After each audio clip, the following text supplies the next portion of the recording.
আচলতে এই কলিয়াবৰ বিধানসভা সমষ্টিত এইবাৰ ৰাইজে নিৰ্বাচন খেলিছে আৰু মাধ্যম হিচাপে মোক প্ৰাচিন্য কৰিছে আৰু এইবাৰ কলিয়াবৰত নিশ্চিতভাৱে ৰাইজৰ জয় হ'ব আৰু নিজে প্ৰাৰ্থী হিচাপে প্ৰথমবাৰৰ কাৰণে নিজক ভোটদান কৰিছোঁ।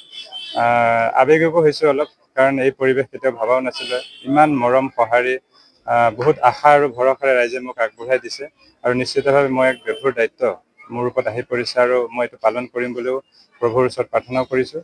ৰাইজে আশীৰ্বাদ দিছে আৰু নিশ্চিতভাৱে কলিয়াবৰত এইবাৰ পৰিৱৰ্তন হ'ব আৰু পৰিৱৰ্তনৰ মাধ্যমেৰে নিশ্চিতভাৱে কলিয়াবৰে পৰিত্ৰাণো পাব। এক ভয় ভাবুকি আৰু প্ৰলোভনৰ ৰাজনীতি কলিয়াবৰত অতদিনে বিৰাজমান আছিলে, সেইখিনি সম্পূৰ্ণ নাশ হৈ পেলাই এইবাৰ এক পবিত্ৰ আৰু শুদ্ধ যি গণতন্ত্ৰৰ যি আমি সাব্যস্ত কৰিব লাগে, গণতান্ত্ৰিক এখন দেশ, এইবাৰ গণতন্ত্ৰ কলিয়াবৰত এইবাৰ প্ৰতিষ্ঠা হ'ব। দেখিব আমি যেতিয়াই বিভিন্ন সভা সমিতি বা ৰাইজৰ ওচৰলৈ যাওঁ, প্ৰাৰ্থীয়ে সদায় পইচা খৰচ কৰে। এইবাৰ ৰাইজে মোক পইচা লৈ পেলাই পঠিয়াই দিছে যে তোমাৰ পইচা নাই, তুমি লৈ যোৱা। আপোনালোকে দেখিছে মই হাতত পাতোঁ, তাৰপিছত গামোচা পাতিবলগীয়া হয়, পকেটত মৰম আশীৰ্বাদ। আৰু সেইকাৰণে কৈছোঁ এই নিৰ্বাচন ৰাইজৰ নিৰ্বাচন।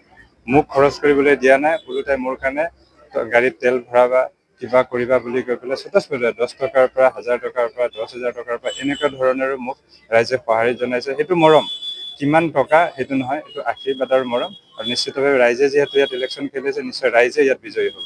নিশ্চিতভাৱে আমি যিটোৰ পৰা পৰিত্ৰাণ পাব বিচাৰি আছোঁ কলিয়াবৰত, আজি অতদিনে 20 বছৰ ইয়াৰ শাসনকালত যিখিনি হৈ আছে আমি দেখিছোঁ, তাৰ পৰা পৰিত্ৰাণ পাবৰ কাৰণে কলিয়াবৰে স্বতঃস্ফূৰ্তভাৱে মোক সঁহাৰি জনাইছে। মই এগৰাকী নিৰ্দলীয় প্ৰাৰ্থী, ইমান মৰম আৰু আশীৰ্বাদ কিয়? কাৰণ কলিয়াবৰৰ পৰিত্ৰাণ লাগে, পৰিৱৰ্তন লাগে আৰু উন্নয়ন লাগে। আৰু নিশ্চিতভাৱে মই ৰাইজৰ সহযোগিতাত, ৰাইজৰ পৰামৰ্শত আগন্তুক দিনলৈ কাম কৰি যোৱাৰ মই মনস্থ কৰিছোঁ। যি ধৰণে মই সমৰ্পণ কৰি দিছোঁ ৰাইজৰ ওচৰত, জনতাৰ ওচৰত, ৰাইজে মোক যেনেকৈ ধৰণে ব্যৱহাৰ কৰিব পাৰে তেনেকৈ ব্যৱহাৰ কৰিব পাৰে বুলি মই আপোনালোকৰ আগত অৱগত কৰিছোঁ।